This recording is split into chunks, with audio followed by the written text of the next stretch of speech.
this video, we are going to jump right into photo editing and some basics in Affinity Photo while using your Wacom One.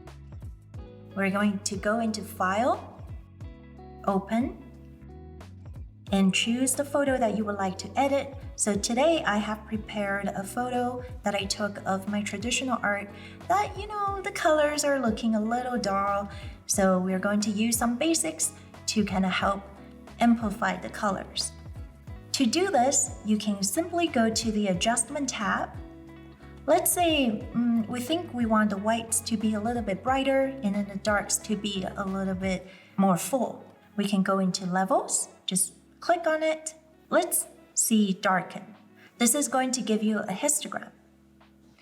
And you can simply adjust this by dragging the white level where you see the spike happens on the graph. And maybe the darks are a little bit too dark, so we can drag this dot towards the left a little bit. And just like that.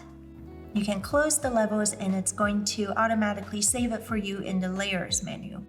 But even then, we like to adjust maybe some of the white balance. So I'm going to go into White Balance and choose Cool. The differences are very subtle, but you can also use the slider to adjust them to however you like. Let's go to the Layer tab that is right next to the Adjustment tab. In the Layers tab, you will see all of the layers laid out in order. We have the 2 adjustment layers that we just made that were automatically created for you. And if you want to hide them, you can simply click on the check that is to the right of this panel. You can see this is after, and that's before. Now we want to create a brand new layer called Add Pixel Layer. Let's select the Clone Brush tool on the left side of your toolbar, or S. If you look at the Source menu on the top, make sure to click on the drop-down menu and go to Layer and Below. We'll explain this in a little bit.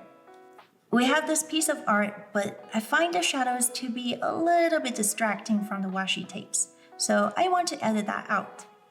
And in order to do that, you will want to sample the empty areas that is on the original image. And this is why we want to source it from the current layer and below, because right now the current layer that we have selected is a completely empty one. But this will allow you to really freely adjust and add to or experiment without affecting your original layer.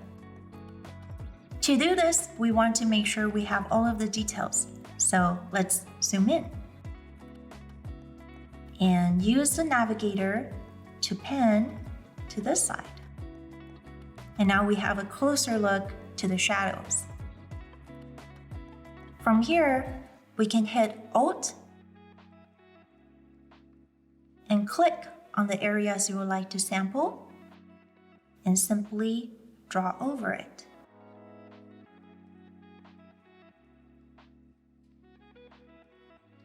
Now it's copying the little decoration that is right here.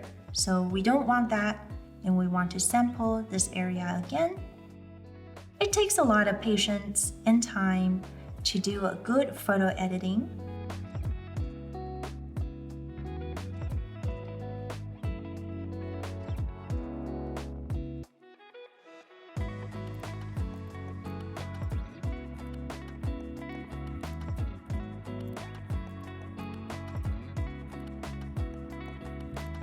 We see like the edges aren't really perfect, so we can use the eraser tool or E on your keyboard and just erase a tiny bit on the side. Ctrl Z, your best friend in all digital art.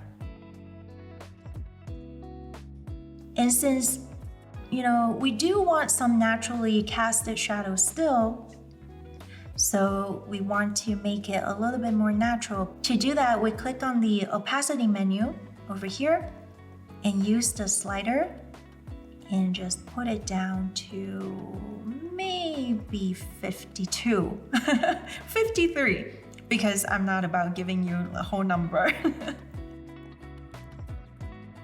See?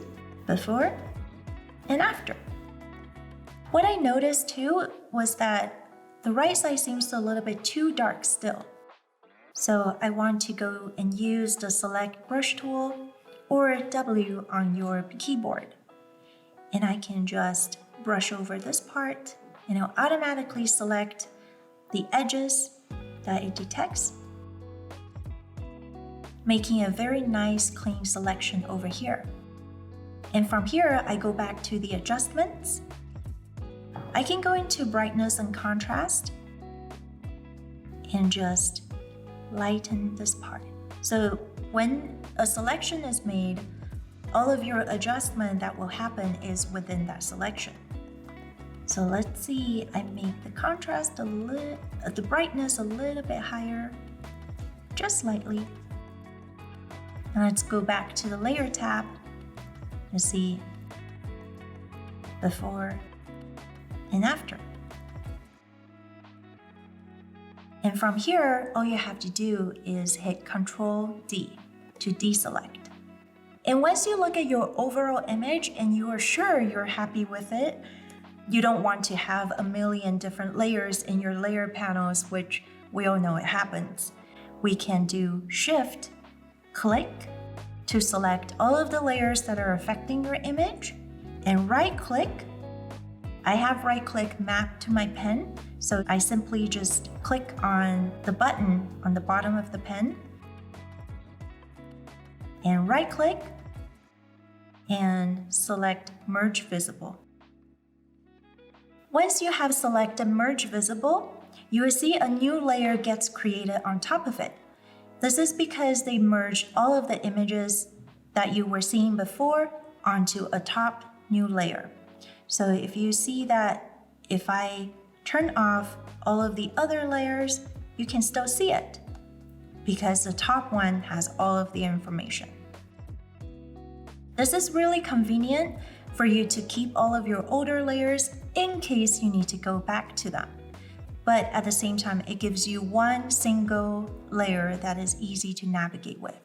But remember to name it by clicking on it and say this is the final edit.